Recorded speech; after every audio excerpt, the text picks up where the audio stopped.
காளான் சூப் செய்ய தேவையான பொருட்கள் என்னென்னு பார்த்துடலாம்.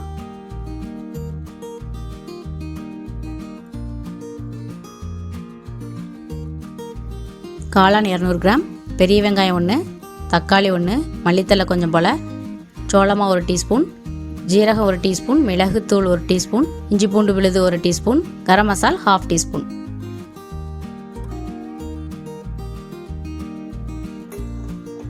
முதல்ல அடுப்பில் ஒரு பேன் வச்சுக்கலாம்.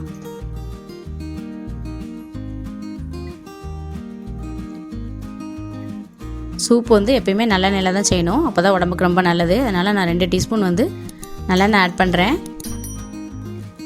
அதுக்கப்புறம் பெரிய வெங்காயம் போடுறேன்.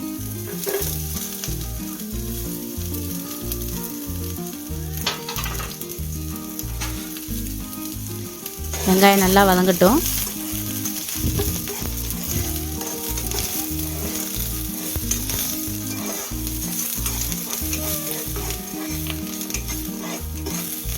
வெங்காயம் வதங்கிருச்சு.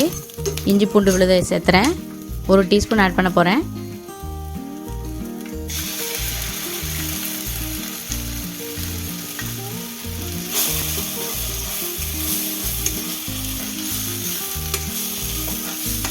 இஞ்சி பூண்டு விழுது வாசனை போன உடனே தக்காளி ஆட் பண்ணிடலாம்.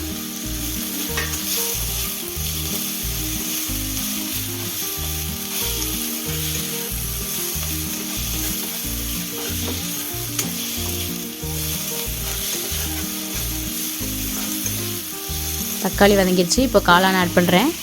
காளான் நான் பொடிசாக கட் பண்ணி நல்லா கழுவி வச்சுருக்கேன். அதை ஆட் பண்ணி நல்லா மிக்ஸ் பண்ணி விடுறேன். அதுக்கப்புறமா நம்ம மசாலா பொருள்லாம் ஆட் பண்ணிடலாம்.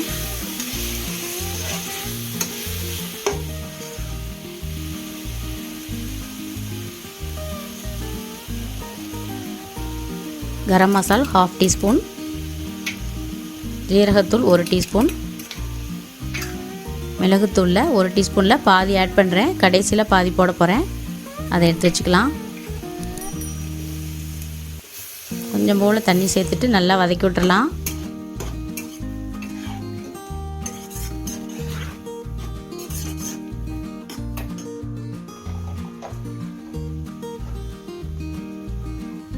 கொஞ்சம் போல் மஞ்சத்தூள்,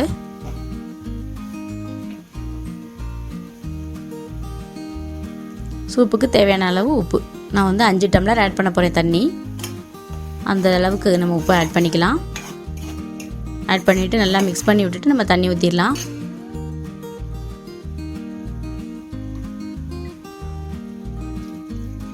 தண்ணி ஊற்றுனதுக்கப்புறம் அடுப்பை சிம் பண்ணி நல்லா கொதித்த உடனே அடுப்பை சிம் பண்ணி 1/4 மணி நேரம் வேகணும். காளான் அதில் வேகணும்.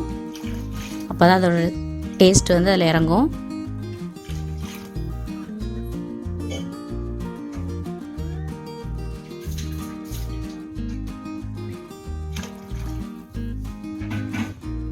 நான் இப்போ 5 டம்ளர் தண்ணி ஊற்றிட்டேன். நல்லா மிக்ஸ் பண்ணி விட்டுருங்க. இப்போ டேஸ்ட் பண்ணி பார்த்தீங்கன்னா உப்பு கம்மியாக இருந்ததுன்னா நம்ம கொஞ்சம் ஆட் பண்ணிக்கலாம். இப்போ நான் சோள மாவில் கொஞ்சம் போல் தண்ணி ஆட் பண்ணி அதில் கலக்க போகிறேன். நல்லா கட்டி இல்லாமல் கரைச்சி விட்டுட்டு உள்ளே ஊற்றிடலாம். சூப்பு கொஞ்சம் திக்னஸ் கிடைக்கிறதுக்காக நான் இதை பண்ணுறேன்.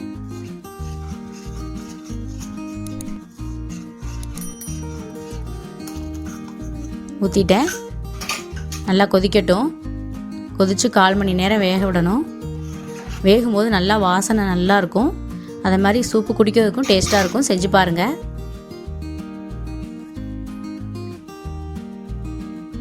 பாருங்கள், 1/4 மணி நேரம் கொதிச்சிருச்சு. காளான் நல்லா வெந்து டேஸ்ட்டில் இறங்கிடுச்சு. கடைசியாக எடுத்து வச்சிருந்த மிளகுத்தூளையும் மல்லித்தலையும் தூவி இறக்கிடலாம்.